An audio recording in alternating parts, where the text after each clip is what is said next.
uko msukumo wa ubinafsi, uko msukumo wa dhuluma, lakini uko msukumo wa kutokuwepo kwa ukweli. Uongo siku hizi ni mwingi sana, ambao umekuzwa na uwepo wa teknolojia. Yako mambo ambayo tunapita katika kipindi hiki hatujawahi kuyashuhudia. Watu wamekuwa binafsi sana, watu wamekuwa hawana upendo, watu wanasingiziana, watu wananeneana mabaya, kiasi ambacho katika maisha na historia ya kibinadamu unazikumbuka zile nyakati ngumu za maisha ya binadamu na kuona ni mambo kama yale yanarudia tena wakati huu. Kwa tunapoadhimisha leo siku hii ya kuzaliwa kwa Kristo, na tumeambiwa Kristo ni asili ya haki, asili ya upendo, asili ya umoja, asili ya mshikamano. Kristo ni nuru, Kristo ni mwanga. Haya yote yanaashiria duniani, ulimwenguni, tunapaswa kuishi kwa upendo. Tunapaswa kuishi tukitambua kwamba kila mmoja anayo haki katika maisha ya hapa ulimwenguni.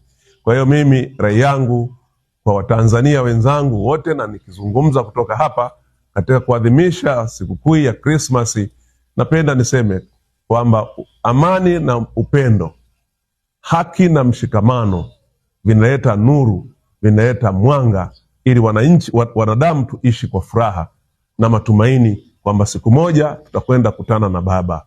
Na tujue kwamba duniani hapa kila kitu ni ubatili.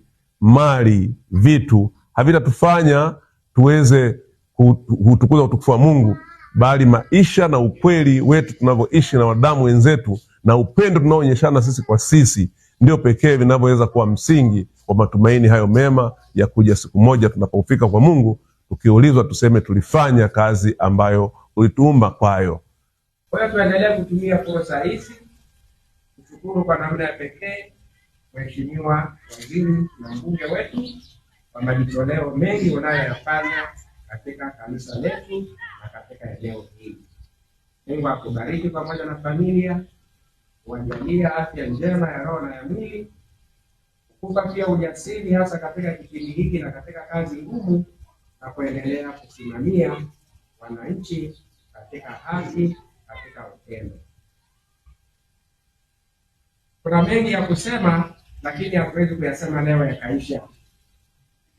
Alipita miaka ya nyuma, sio nyakati hizi. Masai moja kaona samaki wana kwenye mto. Sasa samaki wale wanaporukaruka, yeye akaona wanahitaji kuokolewa. Kwenye maji wanarukaruka hawa, manake kuna wanahitaji watolewe kwenye maji, ili wana shida.